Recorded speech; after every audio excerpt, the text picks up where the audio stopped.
Voici trois règles. Trois règles du jeu social et psychologique que tu dois absolument prendre conscience si tu veux réellement grandir et voir ta vie transformée. Car c'est développer un état d'esprit de gagnant, de maîtrise et de succès. Première règle, vous devez comprendre que les choix faciles vous rendront la vie difficile. Et les choix difficiles vous rendront la vie facile. Je répète, choix facile, vie difficile. Choix difficile, vie facile. Aujourd'hui, tu as toujours deux chemins. Un qui pique maintenant, qui fait mal, qui fait peur, qui te fait transpirer. Et un qui te caresse, qui te fait kiffer.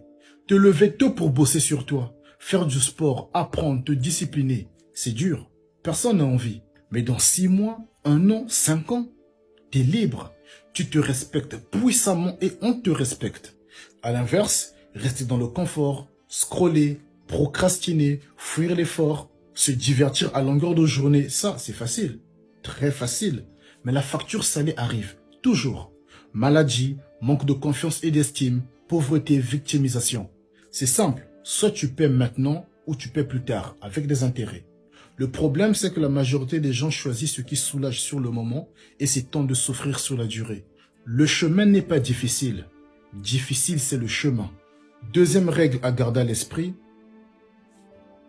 il ne faut pas que la pression de ceux qui mangent déjà leur récolte te fasse manger ta semence.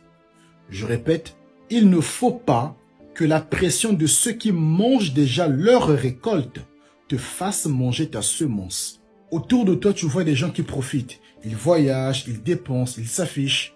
Et toi, tu es encore en train de construire. Et là, tu as une pression silencieuse. Pourquoi pas moi? Pourquoi je me prive? De toute façon, on ne vit qu'une seule fois. Ce qui est très mal compris d'ailleurs. Hein? Mais ce que tu vois là, c'est leur récolte. Ce que tu oublies, c'est le temps qu'ils ont pris pour labourer, planter, arroser, attendre et enfin récolter. Si toi, par impatience ou comparaison, tu consommes ce que tu étais censé investir, semer, tu sabotes ton futur, tu t'auto-sabotes. La graine n'est pas faite pour être mangée, elle est faite pour être multipliée. Sinon, tu restes coincé dans un petit présent confortable, mais un futur vide. Troisième règle, elle devrait même être la première. La vie ne te donne pas ce que tu veux, elle répond à qui tu es. Je répète, la vie ne te donne pas ce que tu veux. Elle répond à qui tu es. Tu peux vouloir l'argent, la paix, l'amour, le respect, mais si tu n'es pas aligné avec ça, tu ne l'auras pas durablement. Tu veux être en forme? Comment tu t'alimentes? Est-ce que tu t'entraînes? Tu veux réussir, mais tu fuis l'effort. Tu veux qu'on te respecte, mais tu ne te respectes pas toi-même. La vie ne négocie pas avec tes caprices, tes désirs ou tes espérances. Elle réagit à ton identité. Tu n'attires pas ce que tu dis vouloir, tu attires ce que tu incarnes au quotidien. Ça veut dire tout change quand toi, tu changes.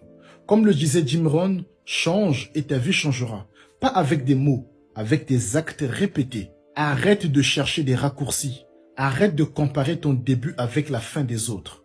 Et surtout, deviens la personne capable de recevoir ce que tu demandes. Parce qu'au fond, la vie est juste un miroir. Et elle ne ment jamais.